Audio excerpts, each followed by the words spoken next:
Welcome to Channel 17, the Town of Colonie Government Channel.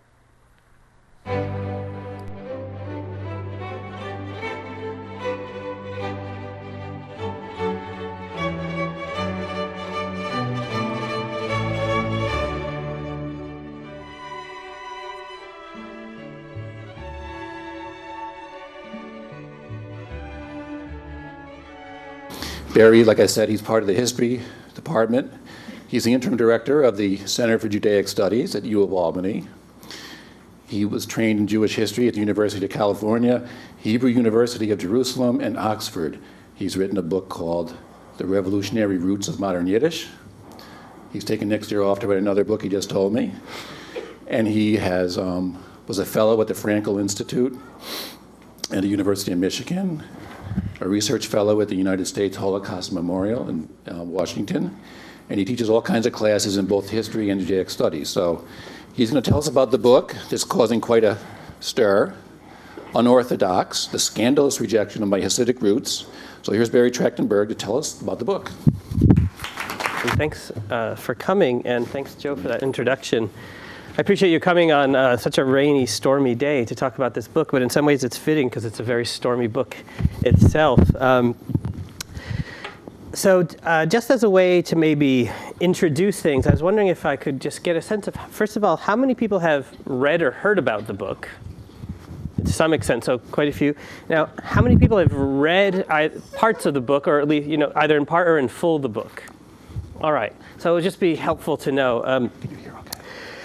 Since I'm giving a review, I may be revealing certain aspects of the text that you may not be familiar with, but nothing that's not discussed in many of the other reviews that you would find online. However, we may cover in the discussion, quite a bit about it. But I don't think, since it's not a novel or a murder mystery of any sort, I'm not going to really be kind of, giving anything away. What I'd like to do today is give you a quick overview of the text itself, tell you really what it's about, provide a little bit of historical context for this sort of memoir. Then I'd like to discuss some of the controversies that have been circulating around the text even before it was released, even before it was published. And then, despite these controversies, try to address some of the merits that I think exist in this work. This book has angered many people, and it seems to be that just about everyone who has read it or encountered it to some extent is angered, either because they feel validated by what the author is saying or they feel greatly attacked by what the author is saying. And I think there's some validity to both points of view, and I'll address some of that with you.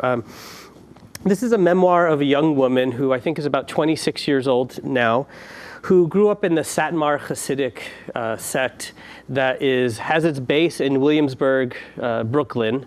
And of course, its offshoot you're probably all quite familiar with, of Kiryas Joel, New York, which is about 90 miles south of here, just outside of Monroe. And that's a village of about 1 square mile and home to about 20,000 Satmar Hasidim.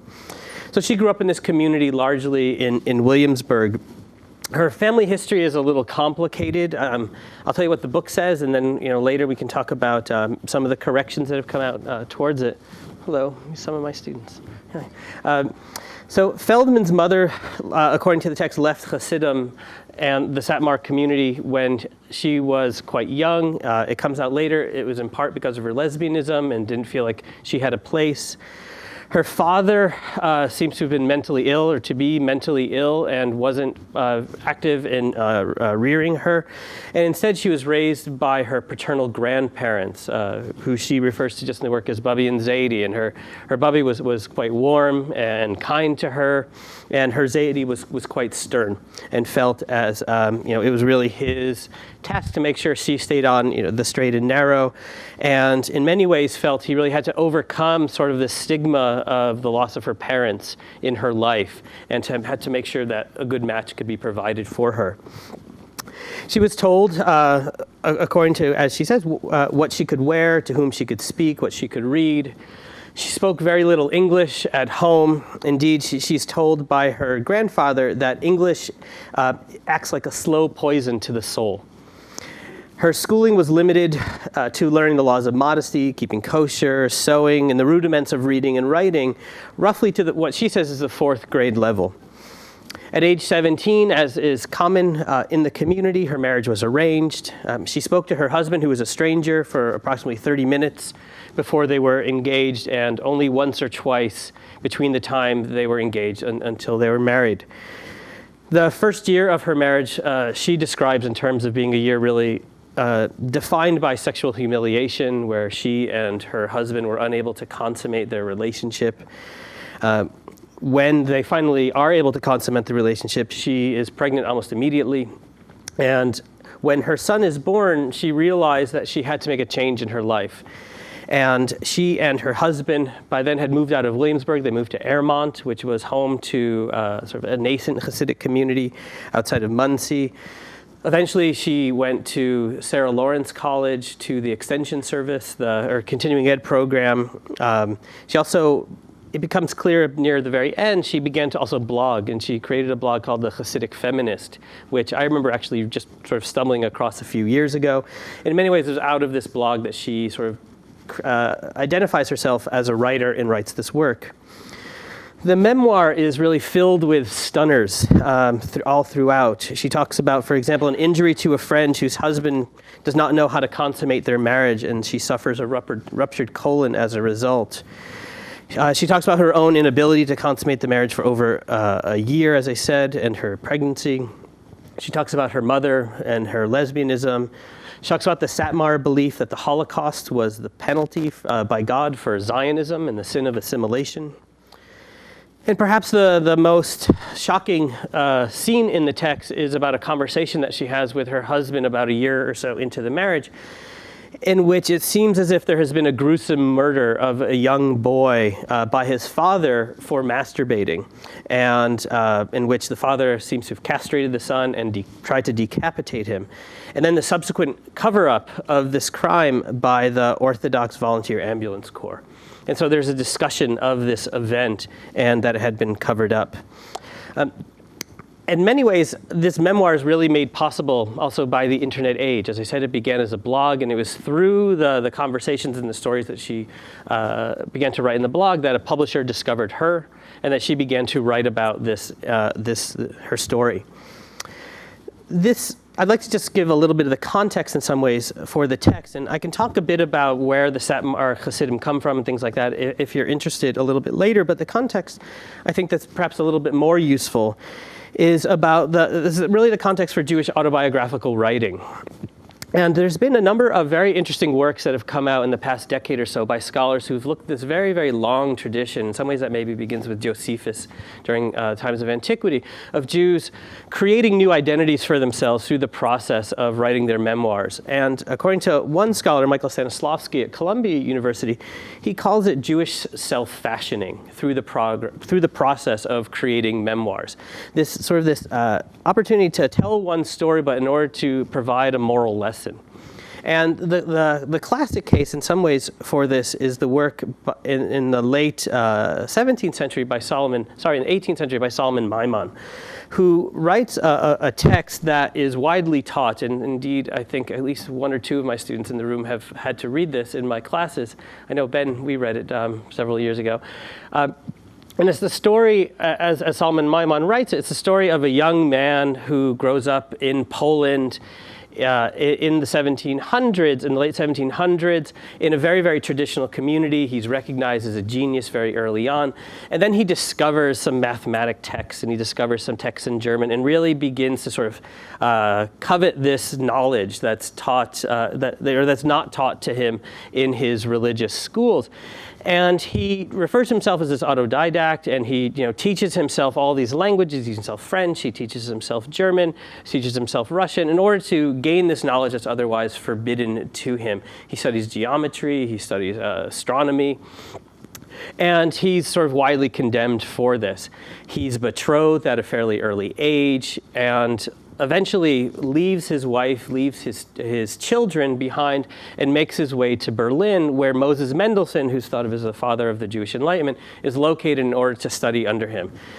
And this memoir in many ways follows this model of a Bildungsroman, which is sort of this story of coming of age, of this Enlightenment sort of genre that was very, very popular at the time, that in many ways began with Rousseau and others.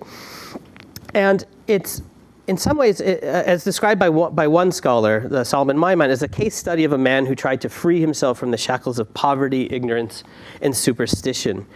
And there's been a lot of, as I said, there's been a lot of studies in the last decade or so looking at these types of memoirs and raising the question, to what extent can we believe them? Can what extent, can we really use them as historians, as scholars, to understand about these particular periods of time?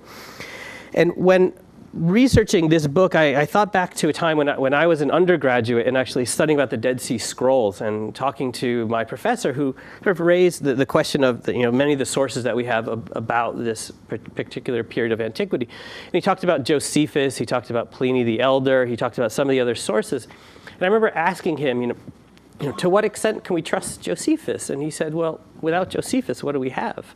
And I mean, that's the text that we have, and we have to somehow contend with it, even though it may not be exactly historically true. Simply disproving it isn't really sufficient in some ways. And then it also reminded me of something that you may have heard yourself that was often said in Russia during the Cold War about Pravda. One has to know how to read Pravda, right? This idea that if that's the information you have and you know that it's not entirely true, you still have to be able to figure it out and read between the lines and try to see what's useful and try to see what's interesting about this source. And I think it's a similar challenge with Deborah Feldman's text, because what has come out really since even some of the pre-publicity for the work is that many things that she says does not actually correspond to reality, and that there are many facts that are out of place. And she does say at the outset of this, which I think is a very interesting book, she says, the names and identifying characters of everyone in this book have been changed, and that includes her. Her name's not Deborah Feldman.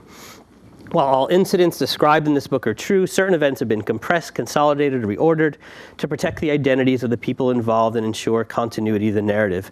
All dialogue is as close to approximation as possible to actual conversations that took place to the best of my recollections. Right?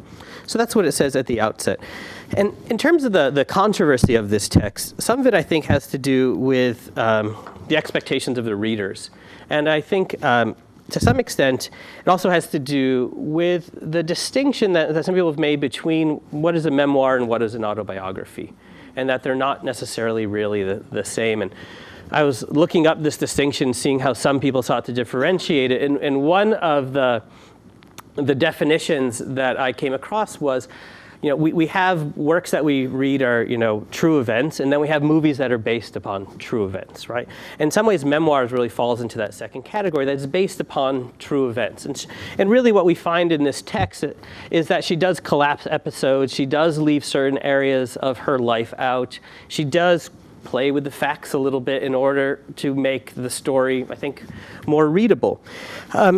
And the sort of the anger around the text has come out, I think, in two ways. One, by people who feel as if the experience that she is writing about does not match theirs within the Satmar world in particular and within the Hasidic world in general. And then from other people who say, she has many things that are just patently untrue, including the story that I said about the father and the son and the murder. And some of the things that have come out in the discussion is that her mother didn't leave her when she was a young child, but left her most likely when she was about 15 years old or so. This is according to the divorce records that somehow were made public, I assume inappropriately. Her mother does seem to have raised her. Her mother seems to have also given birth to another daughter who is the author's sister, who there's no mention of whatsoever in the entire text.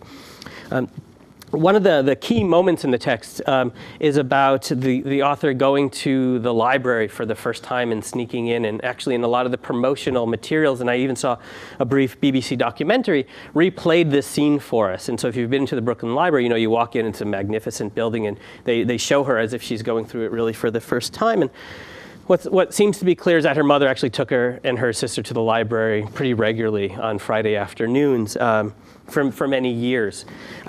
And yet, some of these scenes, like this of going to the library, are very reminiscent of of scenes that we have in many of these other memoirs that really stretch back to the 18th century, really that first moment when someone sort of crosses the divide, and it may be the first time of eating forbidden food, and she has a scene like that, or the first time a young man shaves his face, shaves his beard and sees his face really for the first time.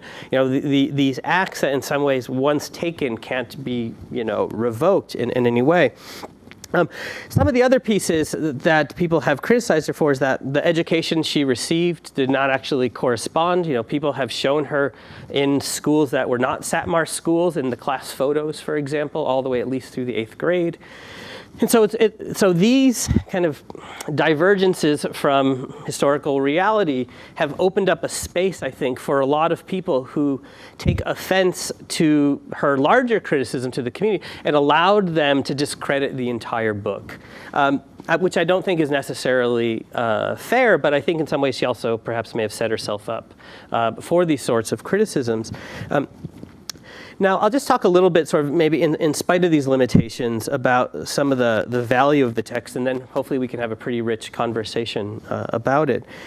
But as a scholar of the Jews, we often think of modern Jewish history as the history, of the history of the attempts by Jews to accommodate to the non-Jewish world, to find their place within the world, and to try to bridge the divide between the Jewish and the non-Jewish world. We think of this as the process of secularism, of assimilationism, of integration, of the creation of hybrid identities, such as being an Anglo-Jew or a Jewish American or a German Jew. And when we address the question of Jewish separatism, it's almost always entirely within the context of Zionism and Jewish nationalism. One of the things I think is very useful about this text, and it's really part of this growing body of literature, when we conclude Hella Winston's work, which is about Jews who leave Judaism. It's called The Unchosen. It has a magnificent cover of an Orthodox Jewish man carrying a trash bag and walking across the Brooklyn Bridge to Manhattan, clearly just kind of making his way across this enormous divide. And there's really this whole body of work. You can think of Sholem Auslander's work, who was just here at the Writers Institute here in Albany, and the works that he has done about these communities and those who leave them, these sort of Hasidic rebels, which is the name of another blog on this subject. And so I think some of the value of this text is that it gets us to think about modern Jewish history in another way, in the experience of Jews, in that as much as Jews have sought largely in the United States to integrate themselves and to come up with a definition where they can be both Jewish and American at the same time. And what comes with that, I think, is for many Jews in America is a sense that America is home. That after all of the wanderings, that this is a place where Jews are largely safe. And yes, there's anti-Semitism here. Yes, it has to be confronted. But it's not the defining experience that it might have been, say, had Jews still lived in Russia, for example.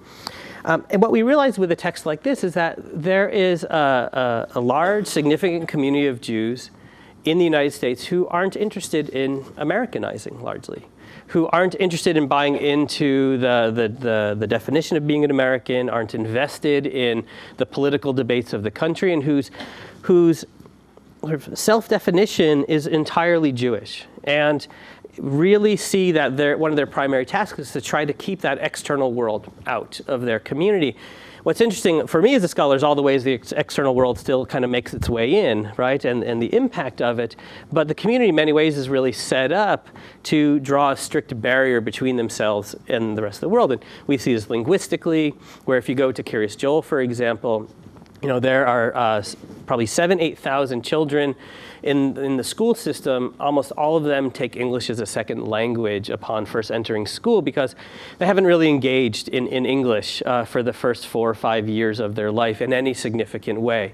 I mean, they're aware of it, they might encounter it from time to time, but it's not really part of their universe. We think of the dietary restrictions, we think of the gender segregation that exists within these communities. So it's a sort of a useful insight into these worlds that otherwise seem, maybe very, very far away from our experience, and yet are really quite close, right? They're really quite close to us in proximity. And so one of the values of this text is that it discusses the internal world of the Satmar Hasidic life. And in many ways, the very strict barriers that exist between women and men, the suppression of all forms of sexuality, which of course then forces sexuality to emerge and to appear in very strange and perhaps unhealthy ways. The levels of social control that exist in this constant temptation of the non-Hasidic world.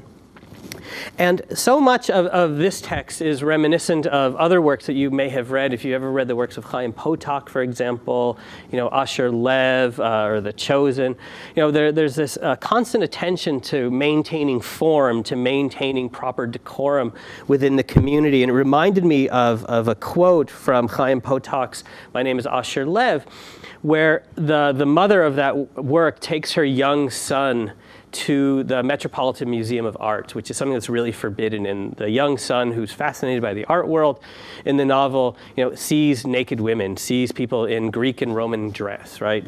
And the mother's so afraid, she says, "Dear God, please don't let the Rebbe find out." And you realize that, you'd think according to the hierarchy, sort of God is still a little bit above the Rebbe, right? And so you'd fear God more than the Rebbe, but the Rebbe's real, right? The Rebbe can be seen, can be touched. People respond to him. She's in connection with him. And it's that fear of being seen doing something inappropriate, which in many ways really defines this author's life. And we learn a lot about the internal life of Satmar women. We do learn about the education, what it's like to go to the mikveh for the first time, the ritual bath, the marriage ceremony, child rearing. And there's just this constant this constant fear in the text of exposing oneself to shame. And it happens all throughout. So she experiences a sexual assault, for example, when she's young by an older cousin. And she's too afraid to say anything because she feels as if this will be entirely covered up. And it turns out this is a problem cousin. Once it's discovered he's a problem, he's sent off to marry someone in Israel. So just sort of sent away. There's homosexuality that is discussed among yeshiva boys, and the fact that these boys are kept entirely away from women all of their lives. On that wedding night, they have no idea what to do. They have no sort of experience. There's discussions of child molestation and the way that's covered up, which was something that was in the New York Times just over the weekend. There was a long article on this, and so. There's this constant sort of fear that exists, but it's also very, very gendered in the text, and I think this is one of the great insights of it. And so I would like to, so maybe just as a way to conclude these sort of introductory remarks before we discuss. She's very angry in this work and very, very eager to shed sort of the nuances of the Satmar world to make her case. And she ends up glossing over, I think, a lot of the richness of that world and has sort of boiled her story down to this very, very simple narrative. Once she was oppressed and now she is free. And I sort of expect that maybe as she gets older, she may realize that in shaping this memoir in a way that does seem to be so sort of at variance with the facts, she's perhaps lost more than she realizes yet at this point in her life. And at its best, I think this memoir leads us to sort of recognize kind of two aspects. One is that there's this very sort of strong divide, I think, that exists between these understandings with which she was raised. That on the one hand, there is Jewish Satmar, right? And on the other hand, there's sort of normal. Right, and that there's this divide between the two, and she from an early period believes that her experience is abnormal, that being Satmar is not normal, and that the rest of the world of sort of mass marketing, the world of secularism, the world of Americanization is what's normal, and she's always sort of striving for this. Doesn't recognize anything really sort of a value in the world that she had. And her most exciting moments in the text are, when she first goes to the library and reads Anne of Green Gables or reads Jane Austen, the first time she puts on a pair of jeans. These are the exciting moments, and she thinks she's increasingly sort of made it as a result. And there's some very interesting photos of her in the promotional literature. One of them is of her sitting on presumably a bench in Manhattan in jeans and heels and smoking a cigarette, because that's her idea of what it means to be a free, liberated person today. And there's another one of her, not in the text, but in some of the newspaper articles about her, of her in a very modern kind of glittery dress. And for her, this really represents sort of what is normal. And in some ways, it's sort of a flight from Judaism to some degree into sort of humanity at large that we see. And then the second piece I think that's useful is the extent to which this is, in many ways, is a memoir of female sexual liberation. And I'll just actually quote from Jesse Kornbluth, who is one of the commentators on this work, who's been involved in some of these debates. And he writes, "The real issue is sex, not the act, but what it signifies, male control of women, that old story. We see it in far too many places. Dehumanizing women is a key component of fundamentalist cults, from hardcore Muslims to certain Republicans. There are claims," his words, although I'm repeating them. "There are claims in this book that Hasids have disputed. I can't tell what's true, but I'm sure of one thing. Men who can't live equally with women aren't worth living with." So I'll leave my introductory comments at that. I told Joe I'd speak for 20, 25 minutes or so, and then maybe we could have a pretty rich discussion about it. I did bring one thing that I'll pass out sort of at the end, or I'll leave on the table, and that's after all the criticism, Feldman was very reluctant to engage. She says, I've written what I've written, and that's what I want to say. And eventually she was pushed to sort of write about the story behind and talk about her justification about why she didn't mention her sister, for example, or why she changed the story of her mother. And I actually was more satisfied with the text after having read this, so I'll leave this for you to look at as well. What she, and I guess the last thing I'll say is what she says about her sister is that her sister is a minor, and just didn't want her sister to be exposed to any of this, so she just left her out of the story entirely. There are, however, other minors in the text, including her son, who she talks about sort of freely, and there are photos of her son in the text. So I'm not fully satisfied with that, but I think, it may have been just an arrangement that they had. So I'll leave my opening comments at that, and maybe we can have sort of a discussion about the text. Thank you. So,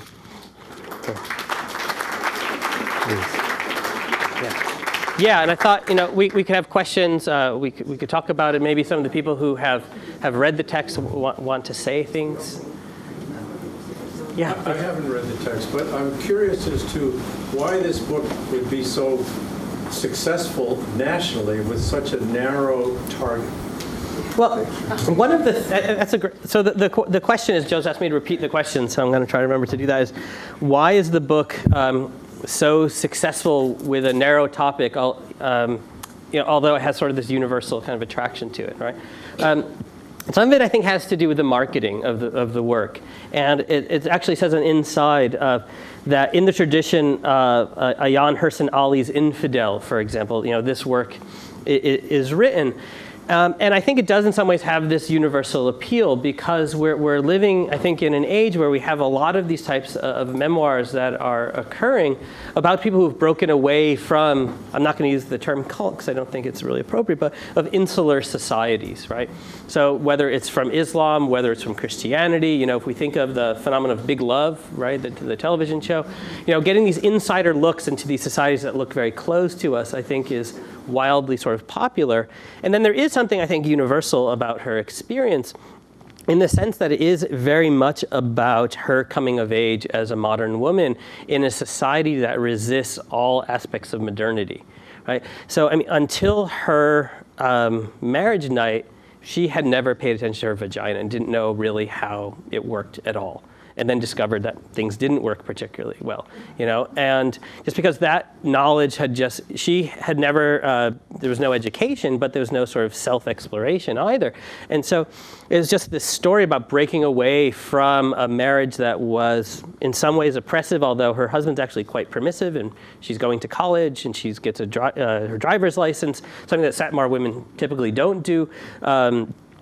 All while married to him, so he doesn't prevent that in the work.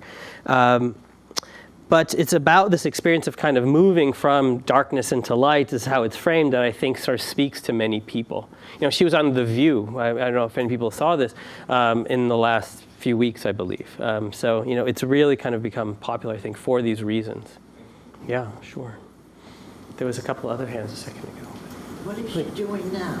I mean, has she ever become happy after what she went through? Well, according to what she says, she just loves her life. She lives on the Upper East Side, and she identifies as modern Orthodox. However, she talks about eating all sorts of treif, which would seem to exclude her from that particular category. Her son is probably, he must be about 4 or 5 now, and goes to an Orthodox day school. And I think right now she is an author who's making her living, talking about her work, doing book tours. And I think she's probably done very, if she had a good contract, she's done very, very well, because the controversy around this text has been so fierce that, as Joe and I were talking earlier, that if you go to the Amazon website, it's almost equal numbers of reviews, positive and negative. And in every article that you can see on the web, whether it's in the foreword or it's in the Jewish Journal or the Jewish Gazette, long strings of commentary going back and forth. There's many sort of feminist blogs that have turned to this, many Hasidic blogs that have really rejected it in interesting ways. And I think that's allowed her to sort of make a living. It'll be interesting to see what happens sort of next, Judging by her own website, some of the work she's interested in doing is advocacy work among women in these communities. And so she has links, for example, to organizations that help women who are in arranged marriages and want to get out of them. Or there's an organization called Footsteps, which has been around for a decade or more to help people who are in Hasidic communities make their way into the non-Hasidic world. And an interesting thing just about that is from all of the literature that has come out about this process of moving from the ultra-Orthodox world into the non-ultra-Orthodox world, is that the people leaving this community in many ways need to be seen as immigrants, right? 'Cause, often don't have language skills, occupational skills, the education, and it seems as if, getting back to your question, some of the work she's doing now is to trying to help others sort of make a similar journey that she did. Please. Does she maintain a social contact with the opposite sex as well as her own? You mean since? It's not clear, actually, from the work, and this is actually one of the pieces that I found lacking in the text, is that she doesn't, there's a very brief scene near the end about her returning to her community, but she doesn't actually engage any of the people in that community. And so it's not clear sort of to really what she's doing now, whether it's her social relationships. I mean, the book says she's still a student at Sarah Lawrence College. I'm not sure if she's currently, she's going sort of part-time.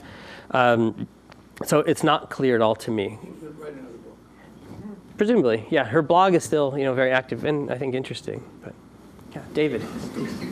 Nice to see you. Thank you very much for the very wonderful presentation. Whenever people make decisions to place themselves in a certain situation, it generally is a reflection of their attitudes and beliefs. So most people who are in the Satmar community or other have defined communities who do so because their belief patterns about the world, cosmic beliefs, theological beliefs, etc., say, this is where I ought to be. Yeah. Most of what she seems to describe, and I confess that I have not yet read it, but I will read the book after your presentation, seems to be basically sociological and sociodynamic. Is there any sense of what she believed before, what she believes now, the extent to which a change in her belief system is what motivated her to reject that isolation, etc.? Not surprisingly, you've put your finger sort of, I think, right on it with the question is that there's very little about her beliefs in the text, and I think she had very little belief to begin with. You don't actually, the way she describes it, there isn't this moment of rupture where all of a sudden what she has been raised to believe all of a sudden seems to be untrue. What is this gradual sort of realization that everything around her is wrong? And I think it starts because of her relationships with her family, that her father was someone she couldn't look up to. He was sort of wandering through the streets, mentally ill, and the family didn't take care of him in any way, and she didn't know, I think, enough as a kid to have sympathy for him.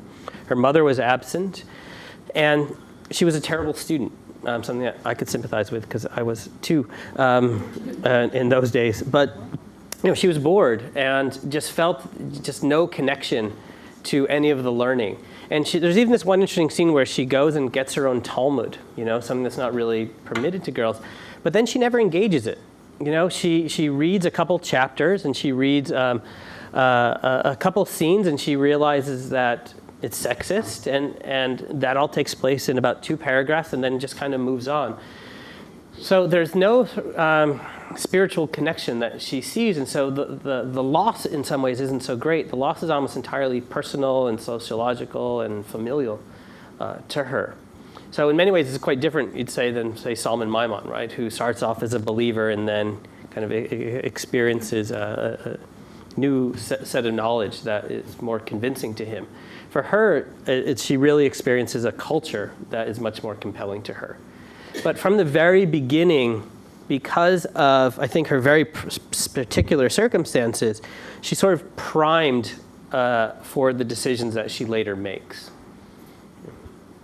Does that answer? Yeah. Okay. Please. Would you say that much of what she was seeking is basically the freedom of intellectual freedom and freedom of her own person, so sexually and as a person, and what she can do, what she can't do, and realizing that everything she's been taught was sort of meant to be restrictive, really restrictive? Yeah, I think it is. The question is, to what extent does she realize this is about her freedom? And I think that's very much the case, and it's less about intellectual freedom, I think, than it is about social freedom, than it is about sexual freedom and just personal freedom. And I think she very much wants to move from being a member of a community to being an individual. And that is very, very important to her, that she wants to figure out who she is. And that's not a Satmar Jew, and it's not entirely clear what it is. I think right now she imagines herself to be a writer, and that is kind of the persona that she's sort of taking on, that of a modern woman living in New York. In some ways, she seems to be kind of living a little bit of a fantasy, because it's not clear to what extent from the memoir and from what I've seen yet, and in some ways it's age appropriate, my students in the back the exception, that they haven't yet discovered the responsibility that comes with the freedom. Like that side of it yet hasn't. Yeah, in many ways, I think you're right that there's a degree to which she's sort of socially stunted, but I think it's appropriate given her situation that she wasn't raised to be living in the world in which she now occupies, and she's still working through that process. And so I'm quite sympathetic towards her, although I think the memoir, suffers in some ways, but still quite sympathetic towards her situation. Yeah, please. Isn't it true also it's human nature? There are leaders and there are followers, and maybe she was just, what if she was an exceptional painter and it wasn't recognized and she had to do something with it? So in her own way, it's her feelings, right or wrong, but she's insulated and she can't express. She's one of those people that's probably going to be a leader and not a follower. I think you're right. She was not sort of meant to just sort of go along with it. Yeah. We are team followers, yeah. Or there's a very this question about was she a leader or follower? There's a great scene in the text where at one of the Jewish holidays, the women actually go to the synagogue rather than pray at home, and so they're up in the women's section and they're all sort of crowding down. And the Rebbe, Moshe Teitelbaum, is making his appearance, right? And he's a very, very sacred figure, and he's going to dance, and all of the women are incredibly excited. And she talks about being bored there, and she goes with her friends and she fights for the right view, like a little hole in the mechitza.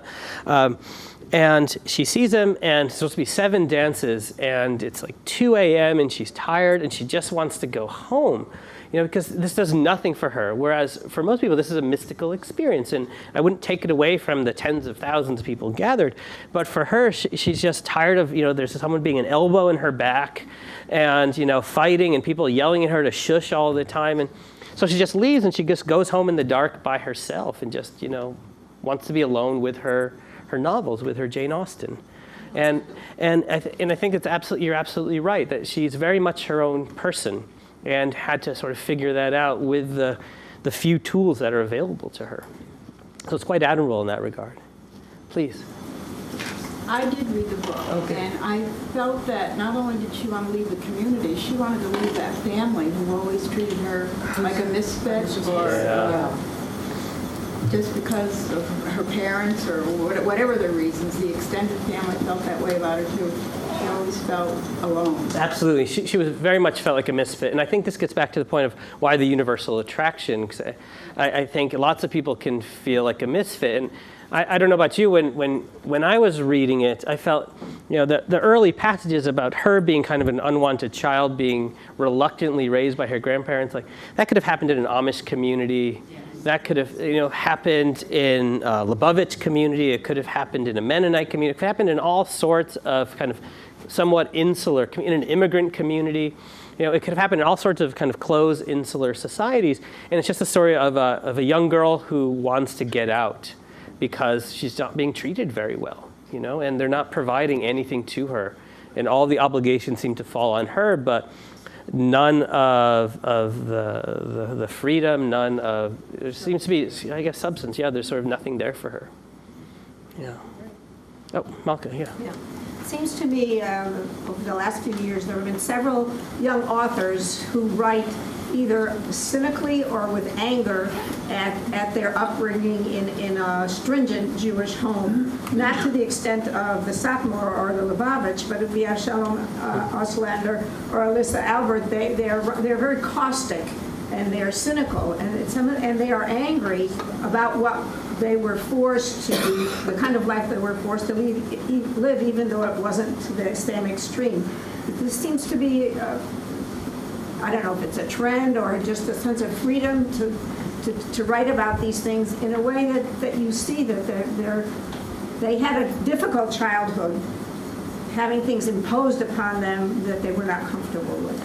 I think you're absolutely right that there's this new sort of wave of writing, and I think it goes back maybe to Nathan Englander. You may recall he had a book of short stories whose title is escaping me, about 12 years ago now, For the Lightness of Unbearable Beings or something like that, I think it's called. For the Relief of Unbearable Urges, I think it was called.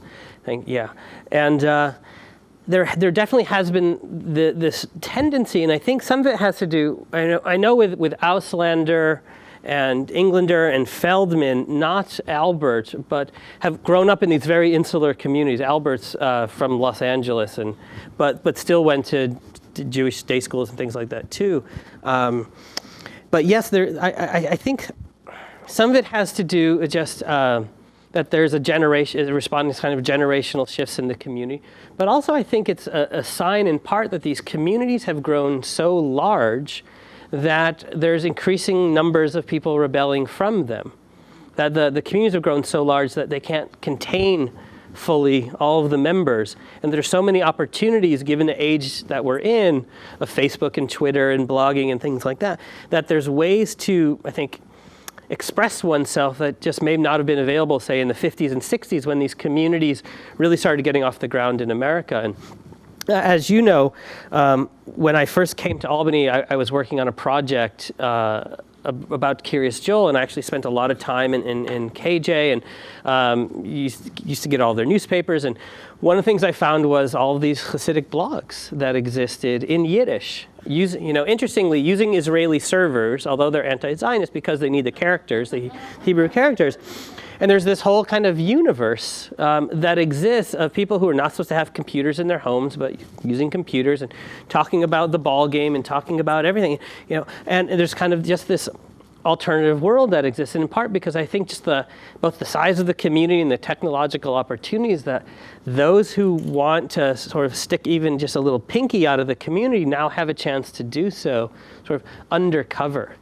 And there are literally dozens of anonymous Hasidic blogs out there. It's just absolutely fascinating. Deborah Feldman links to many of them on her own website about that. But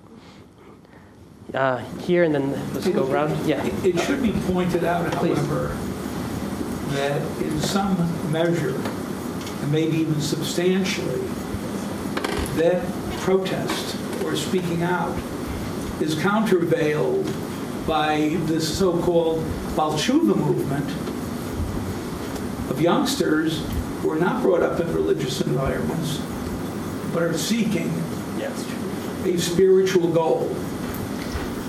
Absolutely, I think you're right. So the comments that there's another movement happening at the same time of Balchuva, where you have Jews who didn't grow up in religious communities turning towards it because they're realizing there's actually something kind of spiritually empty about the world that Deborah Feldman's rushing towards, right? In some ways, I think it'd be an interesting project to put these folks all in the same room with one another, right? And it's this phenomenon of the grass is always greener in some ways. But again,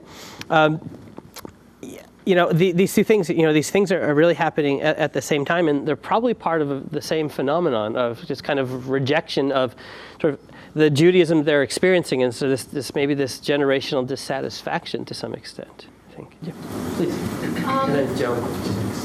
You had mentioned the New York Times article from a couple of days ago of the terrible, terrible cover-ups of sexual abuse of children. I haven't read the book. I can't wait to read it, but I haven't yet. How accurate are the criticisms of the community that there is a mammoth cover-up? I don't know. So I think there's two important pieces to it, and I think, sure. But terrible hostility to the victims who complain, or even the victims, even if it's the kid.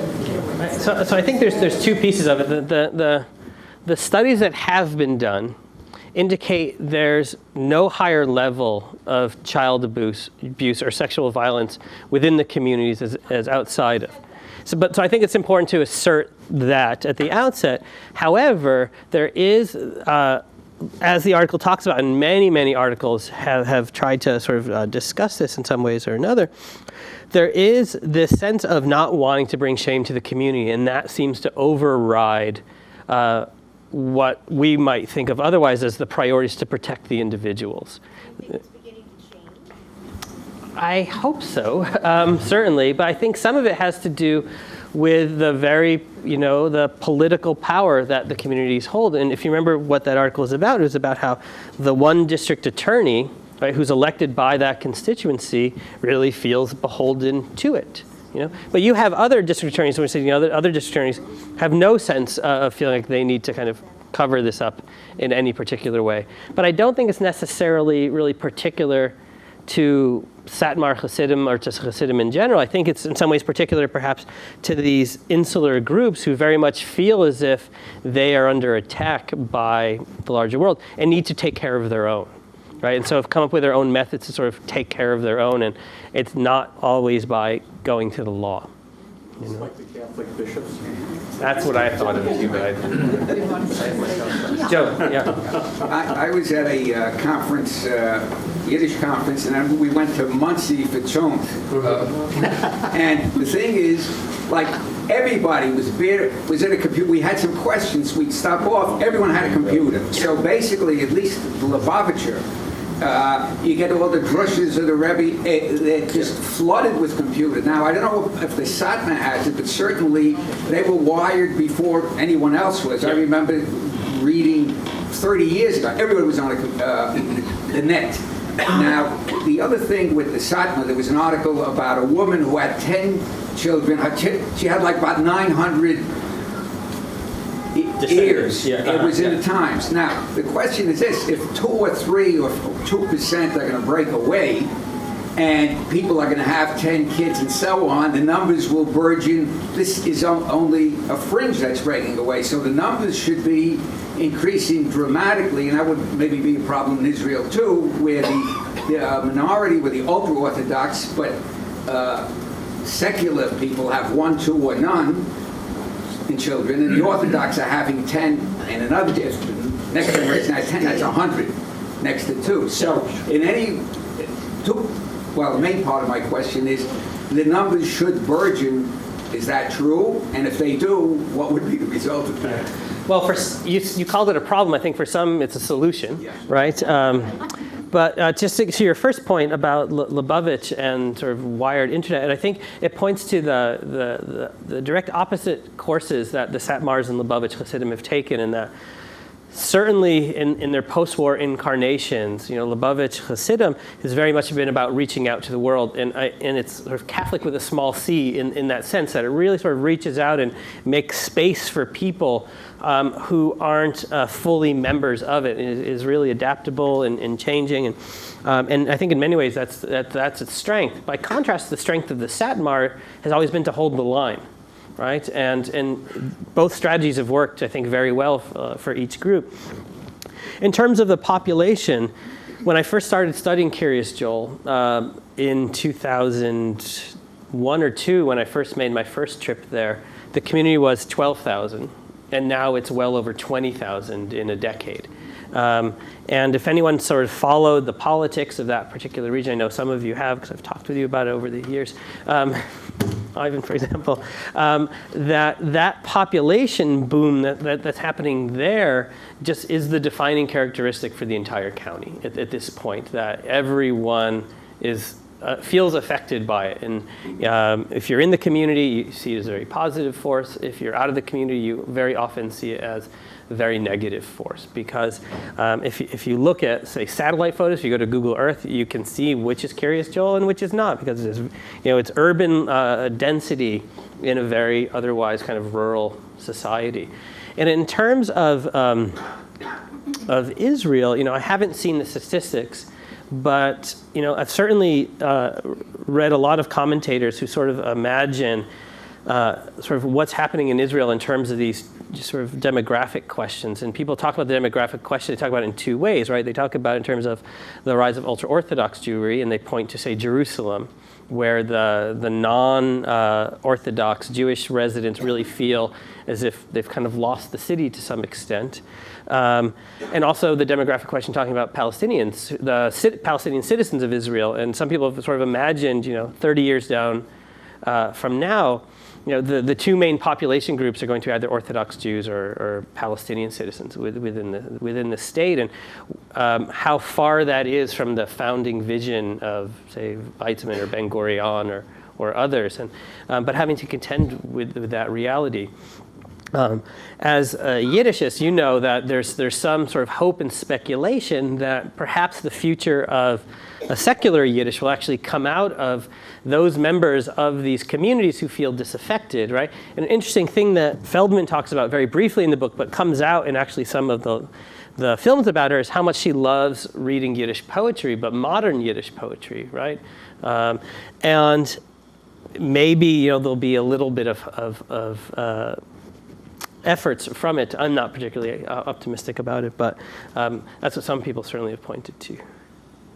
Yeah, I shouldn't know if anyone wants to speak for the first time, but please, and then we'll. I recently heard a woman who did her thesis on just Hasidic women. Mm-hmm. And the interesting part of it was, when she sat with many of them, she heard one story. When she went home and was telephoned individually by each woman, completely different story. This is Hella Winston? Yeah. Yeah, she talks about this. Absolutely, because it's that group pressure, right? Absolutely, that group pressure just defines. With each other, but all felt it individually, or many of them felt it. They felt very similar to Debbie. Yeah, she certainly put her finger on something. Please. Getting back to the book, you made a comment earlier that one of the most meaningful impact that the book had was the father killing the son, but you also said that there's been criticism that didn't happen. Doesn't that really discredit the book? For a lot of people, it does. What's interesting is that she's actually much more careful about how she writes it than I think people have read that scene in the text. What happens in that scene is that her husband comes home and tells her a story that her cousin told her. And that's the story that gets relayed. What happens is there's no correction, because according to, as it gets told to her, and as then she thinks about it later, she thinks it's relayed to her is that there was this great covered up, that the body was buried within hours, so there could be no investigation. And people have gone back and found that this boy was 19. It was most likely a suicide, not a murder, and it's reported, and you can look up the record in the state police archive. So a lot of people said, look what she's done. She's just spreading these horrific stories. And it's really one of the most shocking moments.